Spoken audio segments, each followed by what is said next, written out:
విశాఖపట్నానికి ఇప్పటివరకు 30 సిఐఐ సమ్మిట్లు జరిగితే అందులో 7 ఆంధ్రప్రదేశ్ విశాఖలోనే జరిగాయి.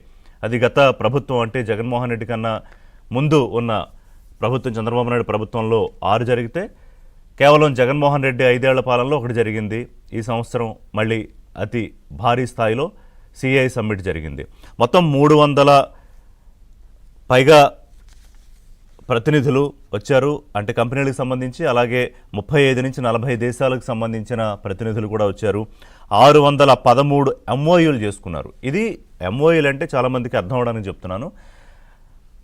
మెమరాండమ్ ఆఫ్ అండర్స్టాండింగ్ అంటే దీన్ని అవగాహన ఒప్పందం అంటాం. ఇదిగో మీ రాష్ట్రంలో పలానా చోట మేము కంపెనీ పెట్టడానికి లేదా మా కంపెనీకి సంబంధించిన ఇంకొక శాఖను ఇక్కడ పెట్టడానికి ఒప్పందం చేసుకుంటున్నాము అని. సో దీనికి సంబంధించి మొత్తం పెట్టుబడుల విలువ 13.25 లక్షల కోట్లు, అంటే 13,25,000 కోట్లు. దీని ద్వారా అంటే ఈ ఒప్పందాలు చేసుకున్న ఈ మొత్తం 13,25,000 కోట్లకు సంబంధించి అన్నీ రియలైజ్ అయితే అంటే సాకారం అయితే వచ్చే ఉద్యోగాల సంఖ్య 16 లక్షల మందికి ఉద్యోగం వచ్చే అవకాశం ఉంటుంది. నెంబర్స్ కొంచెం ఎగ్జాగరేటింగ్గా అనిపించవచ్చు.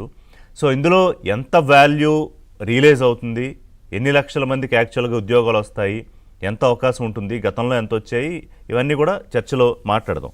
కానీ ఇక్కడ మాట్లాడుకోవాల్సింది ఏంటంటే గడిచిన 18 నెలల్లో అంటే ఆంధ్రప్రదేశ్లో కూటమి ప్రభుత్వం అధికారంలోకి వచ్చిన తర్వాత సిఐఐ సదస్సు క్లోజింగ్ టైంలో మాట్లాడారు ముఖ్యమంత్రి. అంటే ప్రెస్ బ్రీఫింగ్లో చెప్పారు, పారిపోయిన వదిలి వెళ్ళిపోయిన కంపెనీలని మేము వెళ్ళి బతిమిలాడి తీసుకొచ్చాము. ఎగ్జాంపుల్ సింగపూర్, అది కంపెనీ కాదు కానీ సింగపూర్ ప్రభుత్వంతో ఉన్న అవగాహన ఒప్పందాలు ఇవన్నీ జగన్మోహన్ రెడ్డి అధికారంలోకి వచ్చినప్పుడు లేవు.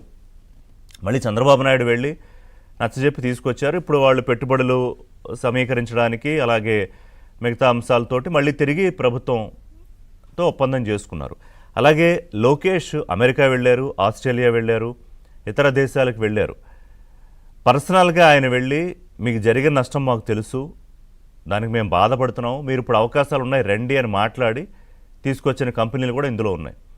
ఆ నెంబర్ చూస్తేనే మనకి 2 రోజులు విజువల్స్ చూస్తే తెలుస్తుంది. అనేక మంది తరలి వచ్చారు. గతంలో జగన్మోహన్ రెడ్డి ప్రభుత్వంలో జరిగిన సమిట్లో లాగా వాళ్ళకి వీళ్ళకి కోట్లు తగిలించి తర్వాత సదస్సు అయిపోయిన తర్వాత అప్పటి మంత్రి అమర్నాథ్ మాట్లాడుతూ ఏమేమి ఒప్పందాలు జరిగాయంటే అప్పడాల ఫ్యాక్టరీలు, బొబ్బట్ల సంస్థలు, లేదా ఇంకోటి అని చెప్పడం అట్లా జరగల. దిస్ ఇస్ లైక్ అంటే నిన్న ఒక గెస్ట్ మాట్లాడుతూ కూడా దావోస్ ఆఫ్ ఆంధ్రప్రదేశ్గా మారుతుంది విశాఖపట్నం. ఎందుకంటే వచ్చే సంవత్సరం కూడా దీనికోసమే ఆంధ్ర మండపం అని ప్రత్యేకంగా నిర్మించి సిఐఐ ఇంట్రెస్ట్ చూపిస్తోంది అని. అంటే ప్రభుత్వం నిర్మిస్తుంది మండపం. మళ్ళీ నవంబర్ 14-15 తేదీలు 2026లో ఇక్కడే సిఐఐ సమ్మిట్ జరగడానికి ఆల్రెడీ అగ్రిమెంట్ కూడా అయిపోయింది అని చెప్తున్నారు. ముఖ్యమైన విషయం ఏంటంటే అవగాహన ఒప్పందం జరిగిన వెంటనే అదే కంపెనీకి ప్రభుత్వం ఏమి రాయితీలు ఏం ప్రోత్సాహకాలు ఇస్తుంది అనేది కూడా వెంటనే ఉత్తర్వులు ఇచ్చేసింది ప్రభుత్వం. అంటే ఫస్ట్ ఆఫ్ ఇట్స్ కైండ్ భారతదేశంలోనే నాకు తెలిసి మొట్టమొదటిసారిగా ఈ రకమైన ఇంత స్పీడ్తో జరగడం అనేది.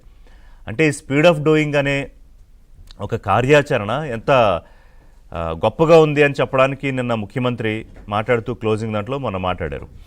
ఇక జగన్మోహన్ రెడ్డి గారు ఏమేమి నష్టం చేశారు, రాష్ట్రానికి ఎన్ని కంపెనీలు వదిలి వెళ్ళిపోయాయి, ఇవన్నీ కూడా గతంలో అనేక సందర్భాల్లో మాట్లాడుకున్నాం. ముఖ్యమంత్రి ప్రస్తావించారు కాబట్టి నేను చెప్తున్నాను. సోలార్ ప్లాంట్ ఎగ్జాంపుల్, ఒక భారీ స్థాయిలో సోలార్ ప్లాంట్ కంపెనీలు పెడితే వాళ్ళకి బెదిరింపులు జగన్మోహన్ రెడ్డి గారు, మేము మీ నుంచి కొనం, తర్వాత వాళ్ళు కేసులు కోర్టులు వేస్తే 9,000 కోట్లు ప్రజల డబ్బు నష్టపరిహారంగా చెల్లించాల్సి వచ్చింది. అంటే ఏంటో కంపెనీ పెట్టి దాని మీద లాభం వస్తే రాష్ట్రానికి ట్యాక్సులు వస్తే వచ్చే ఆదాయం పక్కన పెడితే ఉన్న దాంట్లోంచి అసలే కష్టాలు ఉన్న దాంట్లోంచి మళ్ళీ డబ్బు తిరిగి కట్టాల్సిన పరిస్థితి.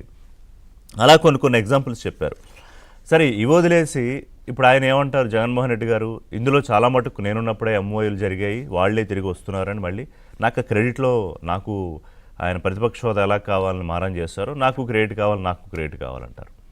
అరే ఉన్న కంపెనీలు పరిశ్రమలు పారిపోయి వదిలి వెళ్ళిపోతే వాళ్ళందరినీ బతిమాలు తీసుకొస్తే ఈ పంచాయతీ ఒకవైపు అయితే మళ్ళీ రెండో వైపు లేదు బ్రహ్మాండంగా ఉందని డప్పు కొట్టుకుంటాం తప్ప జిఎస్డిపి పడిపోయింది, పన్నులు పడిపోయాయి, ఆదాయాలు పడిపోయాయి, అంచనా వృద్ధి పడిపోయింది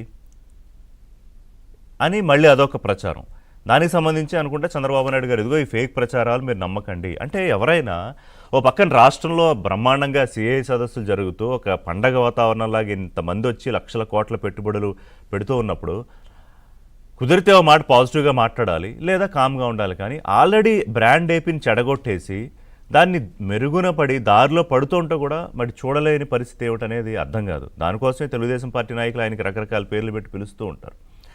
సో మొత్తంగా ఏంటంటే ఒక మాట అన్నారు లోకేష్ గారు, ఆంధ్రప్రదేశ్ దేశానికే ఐటీ క్యాపిటల్గా మారుతుంది అన్నప్పుడు నేనే ఆశ్చర్యపోయా. అంటే ఎంత కాన్ఫిడెన్స్ ఉంటే ఆ స్టేట్మెంట్ ఇవ్వాలి. ఒకవైపు బెంగళూరు, హైదరాబాద్, పూణే, చెన్నై, ముంబై ఇవన్నీ 1, 2, 3, 4, 5 ర్యాంకింగ్స్లో ఐటీ ఎక్స్పోర్ట్స్లో ఉంటే ఆంధ్రప్రదేశ్ అంటే హైదరాబాద్ ఉండడం కూడా అప్పటి చంద్రబాబు నాయుడు చలవే. చాలామంది దాన్ని ఓపెన్గానే ఒప్పుకుంటారు పాలకులు కూడా. సో వీటన్నిటిని కాదని క్యాపిటల్గా మారుతుంది ఐటీకి అని చెప్పాలంటే ఎంత కాన్ఫిడెన్స్ ఉండాలి. అంటే ఈ పెట్టుబడుల్లో ఎన్ని రిలీజ్ అవుతాయి, ఎన్ని కంపెనీలు వస్తాయని కాన్ఫిడెన్స్ ఉంటేనే మాట అనగలరు. అలాగే కొంతమంది అదేంటి ఐటీ అంతా వైజాగ్కేనా అంటే దానికి కూడా చెప్పారు. ఐటీ ఎకో సిస్టమ్కి విశాఖపట్నం అనుకూలంగా ఉండడం, అమరావతికి క్వాంటమ్ వ్యాలీతో పాటుగా ఇంకా అనేక ఎకో సిస్టమ్స్ రావడం, అలాగే రాయలసీమలో కొన్ని ప్రాంతాలకి అనేక కంపెనీలు, మరోవైపు గోదావరి జిల్లాలు, కృష్ణా ఉభయ గోదావరి జిల్లాలకు కొన్ని, ఇటు ప్రకాశము ఈ జిల్లాలకు కొన్ని, ఇలా చాలా క్లియర్గా ఉంది ప్రభుత్వం యొక్క విజను. ఇది అర్థం చేసుకోవాలి. అంతేగాని అంటే ఐటీ అంతా అక్కడేనా అంటే ఎస్ అక్కడ ఎకో సిస్టమ్ ఉంది కాబట్టి అక్కడ ఒక కంపెనీ అక్కడ ఒక కంపెనీ ఇక్కడ కుదరదు అలాగా. సో అది కంపెనీలకు అర్థమవుతుంది, ప్రజలకు అర్థం అవడానికి చెప్తున్నాను. కొంతమంది ఏంటంటే కోడిగుడ్డు మీద ఈకలు పీకే బ్యాచ్ ఉంటారు, వాళ్ళ కోసం చెప్తున్నాను ఈ విషయం. సో ఓవరాల్గా ఏంటంటే చాలా పాజిటివ్ అట్మాస్ఫియర్లో ఈ 2 రోజుల సిఐఏ సదస్సు జరిగింది. సిఐఏ సమ్మిట్ కన్నా ముందే పెట్టుబడులు చాలా మటుకు వచ్చాయి, దాని లెక్కలు కూడా చెప్పారు ముఖ్యమంత్రి. సో మొత్తం ఈ గడిచిన ప్రభుత్వం వచ్చిన ఈ 17-18 నెలల్లో దాదాపుగా 20 నుంచి 23 లక్షల కోట్ల మధ్య పెట్టుబడులకు ఒప్పందాలు, అందులో కొన్ని రియలైజ్ అవుతున్నాయి ఆల్రెడీ. అలాగే 24 లక్షల ఉద్యోగాలకు సరిపడా కంపెనీలు, పరిశ్రమలకు సంబంధించిన ఏర్పాట్లు, 20 లక్షల ఉద్యోగాల నుంచి 50 లక్షల ఉద్యోగాలకి అంటే 5 ఏళ్లలో సడలించుకుంది ప్రభుత్వం. తనకు తానే టార్గెట్ని పెంచుకుంది. ఎవరైనా ఆ సాకు ఈ సాకు చెప్పి చేయలేకపోయామంటారు, కానీ గవర్నమెంట్ 20 లక్షల నుంచి 50 లక్షలకు పెంచుకుంది. 10 ఏళ్లలో 50 లక్షల నుంచి కోటికి టార్గెట్ పెట్టుకున్నారు ముఖ్యమంత్రి. Is always aiming sky high. చూద్దాం అందులో ఎంతవరకు సహకారం చేయగలుగుతారు, ఇవన్నీ ఆ పార్టీ ప్రతినిధులు చెప్తారు. సో 90% ఉద్యోగాలు రాష్ట్రం వారికే ఇవ్వాలి అనే ఆలోచన చేసిన విషయం కూడా లోకేష్ చెప్పారు. అది అంటే ఆ యువత ఇంకెక్కడికి పరుగు పెట్టక్కర్లా. డిగ్రీయో బీటెక్కో ఇంకోటో చేసిన తర్వాత డిప్లొమాలో మ్యాక్సిమం 90%కి అక్కడే ఉద్యోగ అవకాశాలు వచ్చే పరిస్థితి ఉంటుంది. సో ఇవన్నీ అంశాలు కూడా మాట్లాడదాం. ఎంతవరకు ఇందులో రియలైజ్ అవుతాయి, ఎట్లా జరిగింది 2 రోజులు, జగన్మోహన్ రెడ్డి గారి క్రెడిట్ గేమ్ ఏంటి, ఆయనకి ఎందుకు ఇవ్వాలి, అలాగే ఆయన బెంగ ఏంటి సడన్గా రాష్ట్రం మీద, అమ్మో పెట్టుబడులు పెరిగిపోతున్నాయి, లేకపోతే అమ్మో జిఎస్టీ ఆదాయాలు పడిపోతున్నాయని, వారున్న 5 ఏళ్లలో ఏం జరిగింది, అసలు కథ అసలు గేమ్ ఇప్పుడే మొదలైంది. ఇన్ని లక్షల కోట్ల పెట్టుబడులు వచ్చి ఇంత బ్రహ్మాండంగా రైజింగ్ ఆంధ్ర మనం చెప్పినట్టుగా అసలు గేమ్ ఇప్పుడే మొదలైంది. సో ఆ గేమ్ తర్వాత ఇక భవిష్యత్తు ఉండదని భయంతో ఈ రకమైన ప్రచారాలు